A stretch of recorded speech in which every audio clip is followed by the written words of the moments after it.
Hello and welcome to One Time In, a Europeers UK podcast sharing and celebrating tales of travel and international adventure. My name's Nathan. My name's Joseph. And together we're going to be exploring some of those magical moments that really let you know you're in a different country, culture or climate. This week we have with us Sidhu, and Sidhu's going to tell us a little bit about the time actually that he has spent in the UK, here in England. Sidhu comes from a faraway land and he's going to tell us about that and about what brought him over here. Hi Sidhu and welcome. Hello, thank you so much guys for inviting me. And my full name is Himanish Sidhu. Sidhu, everybody calls me Sidhu because it's easier to say, especially for people in England. But now it has become my name. Everybody calls me Sidhu. Nobody calls me Himanish now. But yeah. So where are you from?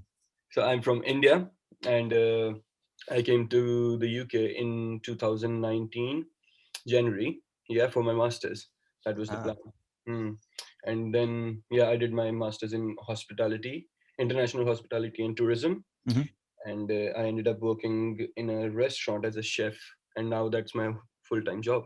Okay. So you had a passion for that kind of work back home and you wanted to express it overseas? Interestingly, my undergrad was in oil and gas marketing. Wow. So I started doing it in 2012.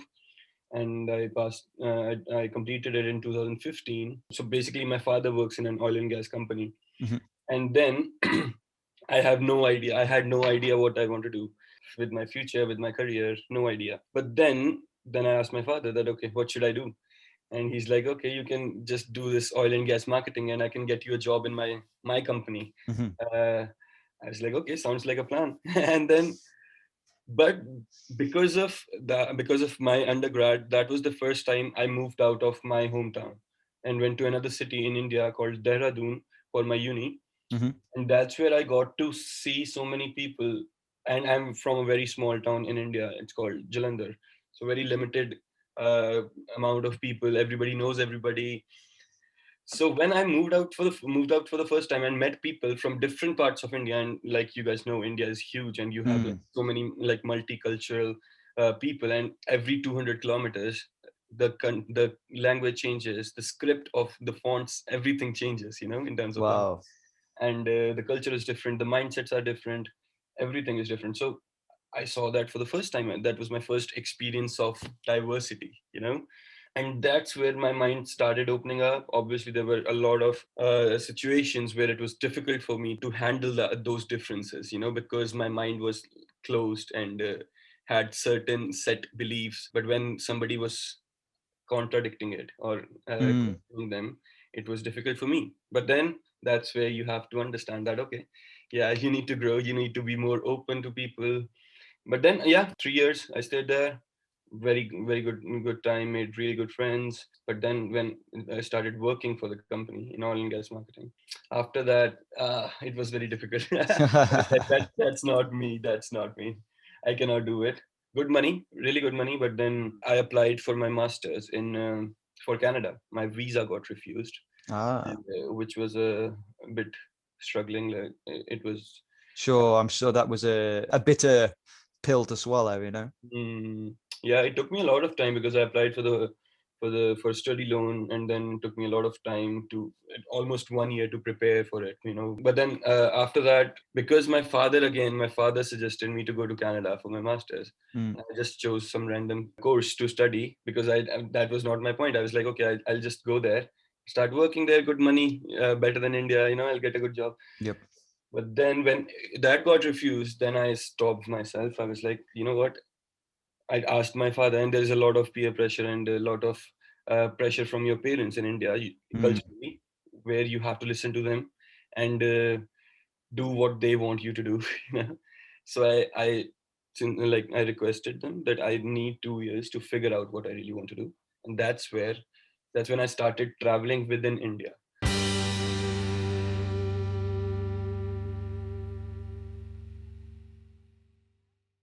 So I was this town, my hometown is in North India. So I went to one of my friend's place, started living with him in South India, which was completely different world for me, because we cannot speak in any other language. The only common language is English, right? So really, that's interesting. Yeah, so that was a completely different world for me. And I decided that I will do things which what I love to do, not because of some kind of compulsion that okay, I have to do it for my career or I have to do it for money without any compulsion in my mind. So I started making music, which I had no idea. I didn't know about music theory, anything. I was like, okay, this is something I can enjoy. Hmm. So I started doing that, but I was wasting a lot of time in terms of like erratic lifestyle, no routine. So I decided I'll get a part-time job after 3 4 months, and that's when I worked in a restaurant in the kitchen. You know, So that's where it began. that's where it began exactly, and it was a dog restaurant. So dog cafe basically. So they had their own dogs, and I used to play with them. And then in the afternoon, it wasn't that busy, so I used to work on music as well. So very rustic, cozy cafe with Nice.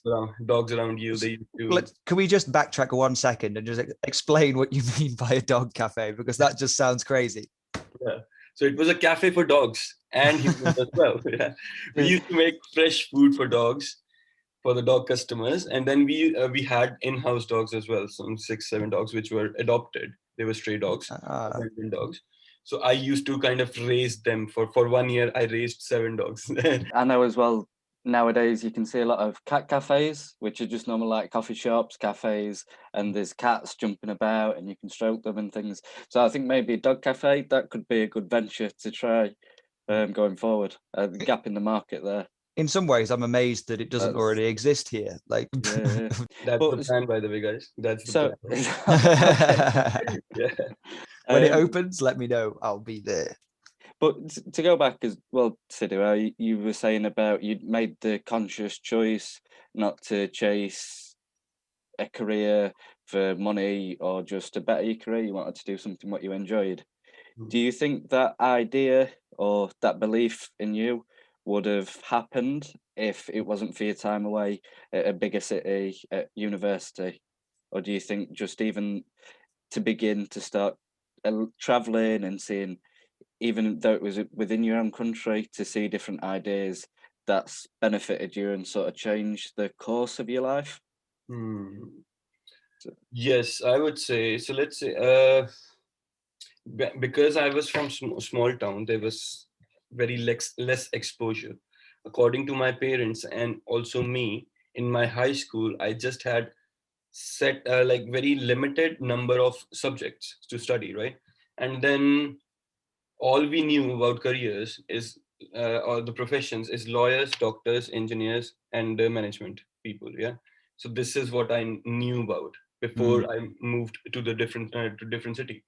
But when I start seeing the other side of the world, other side of India, and saw that there are so many things that you can do other than these 5 6 professions, and Like working in a restaurant with dogs, for yes, example. that was like a dream, to be honest. Yeah, Yeah, like a dream, like because it was not so because I worked in this company which was giving me enough money to survive. I realized at a very early age that money is actually not everything. You know, you have, like, if you can get a lot of, I personally think if you really want to make money, you can make money. It's not a very difficult job. Yeah, but the struggle is to find that thing which you enjoy the most, and you can do it without money as well, without any compulsion. You just enjoy it, Mm. and that's when I like, this is my, again, I might be wrong, but this is what I think. But when you start enjoying that thing, you will give your best, first of all, and then eventually money will be a byproduct. It will come. If you are giving your best, obviously people will like it. So yeah, that's at an early age. That's what I realized and learned from my definitely from traveling and seeing other people, different kind of people, meeting them, talking to them, like you guys, like we are having a conversation. So that's where I think that's how you figure out what is your thing, you know, by exploring other people's minds, not exactly mind, but their beliefs, their perceptions, their way of living, how they are doing things. That led me to a decision that okay, I will do something without compulsion. Obviously I didn't have money at that point, but I was very fortunate to have friends from my uni who, he didn't ask me for any money, when I was staying. Like I didn't pay rent for 1 year, and that also kind of it was a result of me moving to a new city and making friends there. You Mm. know, yeah. So then I decided after working there for 1 year, I decided, okay, I can handle a restaurant. I should open a restaurant. Then again, you have to listen to your parents. And my father said no. That's a big no, because you don't have any experience. You didn't study anything about it. So go do your masters in hospitality and then have some experience, work in the industry, and then decide. I fought a lot, to be honest, with my father. And that is what has brought you to the UK. Exactly. That's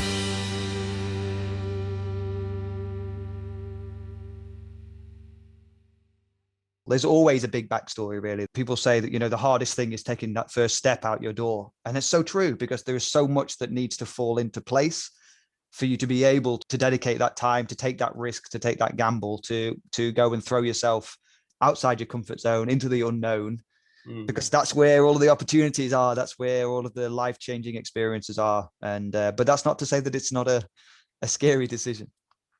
And as on that as well, I think, like you said, Sidhu, listening a lot to your parents as well and other people around you, because I think it's quite contradictory. Because the best time to travel is when you're young, when you've not got too many responsibilities, a family, children. But also when you're young, you've got people to listen to. You're nervous. You're still trying to find your place in the world. So it can be tough. Yeah.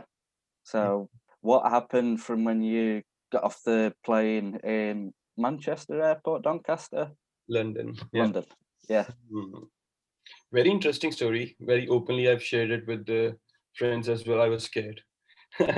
Obviously nervous. Why scared? Because I didn't have international debit card with me. So I had some £2,000 in my pocket, cash, and 2,000 was a big amount of money. If Yeah. you convert it into rupees, that's a lot of money. You can buy a car, a big, good quality of car in India. And I was scared. Yeah, when I got, but I was scared. But my flight was long. It got delayed because it was winters in India. There was fog, so I stayed in the airport because the flight was delayed for 24 hours in the airport, and then 10 hours of flight. So I didn't have good sleep. I slept throughout. So when I reached Sheffield, I took a bus from London airport to Sheffield. It was 10 o'clock. I checked in the hotel. I didn't have any accommodation. My plan was, there was an accommodation department in my uni who were like, I was thinking I will go there. And because of my travel history, I was thinking I will not just look at the pictures online. I will go visit and then book a place for my accommodation. So I will not pre-book it and pay for it. So, but my flight landed on Friday, so Saturday, Sunday, and my hotel was booked for 3 days. And my plan was to come and look at places for 3 days and finalize and then move. The accommodation department was not open because Of it was course. so I just bumped into a random guy. So what I did was, I checked in, I took a shower, and I decided just to have a walk around the city center in Sheffield. And then I saw this little pub with a lot of people, and and obviously I knew a little about the British pubs, the classic. And I was like, okay, you know what? I'll go there and see what is happening and have a drink. So I went there, and then I had a conversation with a random person, and then I explained him, this is my first night, and this is like, and then he took me to his place straight away, and he's like, I have a spare room. Yeah, if you want, Wow. yeah, if you want to move, you can move tomorrow. I like, sound.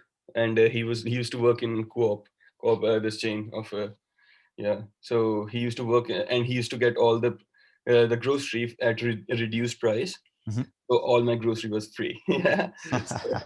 So as a person like new in the country, it was a big, like, it's very beneficial for me, because I didn't have any job, I didn't know anyone. So he was a great support for me. And I guess as well for the financial side of it, and also the social side of it, but there is also that, what did it do for that fear that you had? I wonder how it affected that fear. So when I was in the bus, I was on my way to Sheffield. There was a drunk guy who came, and he was not very well dressed.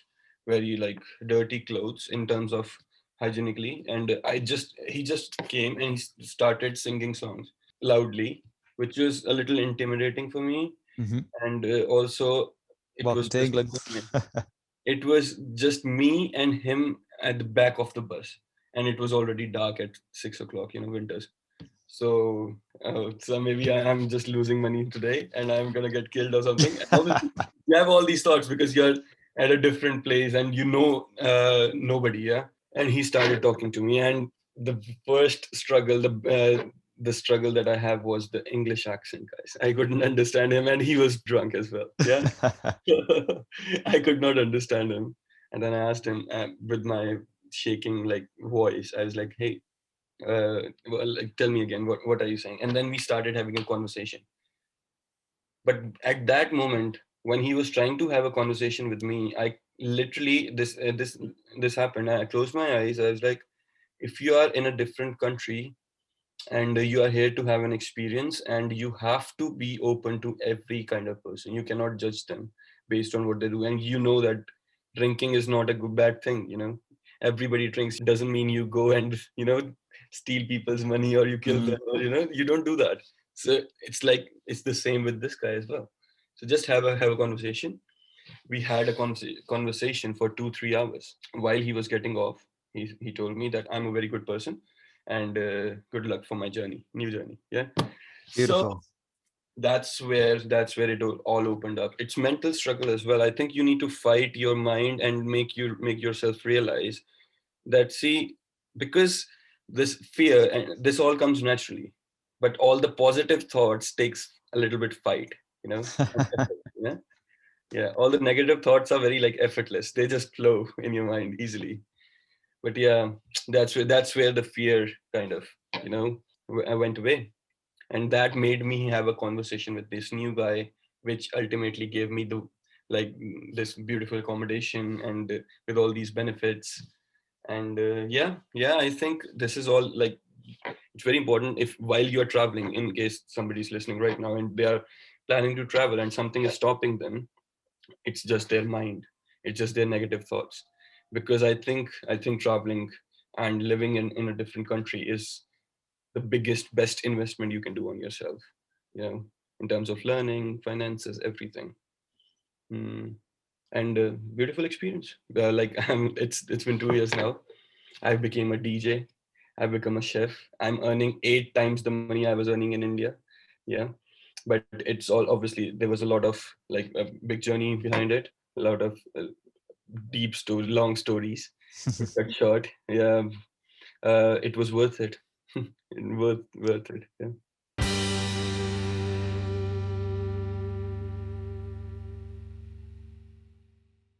Wow. Okay.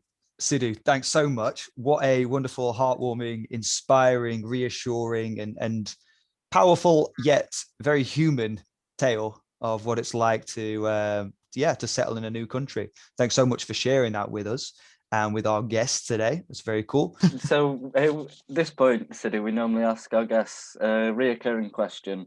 So just a bit of continuity to tie all the guests together, and also share some of the wonders of travel. So we thought best to summarize that is, what is the most awe-inspiring dance you have seen on your travels? So cultural dance. It could maybe be from the drunk guy walking up the aisle on the bus, or maybe something when you saw when you got to Sheffield, maybe from your time traveling in India. Just the most awe-inspiring, sort of different, memorable dance what you've ever seen take place. Okay. So the best part about being in England was to work, meet, and study with people from all different parts of the world. So the guy who hired me was a Greek head chef in a pub where I started working as a chef, and he trained me. A very nice guy, but strict in terms of work. Then he left the job after 6 months of us working together. He left that job, but we are still in touch. So recently, actually 3-4 months ago, oh, on Christmas, sorry, yeah, on Christmas, he invites me for his family Christmas dinners, and he's Greek.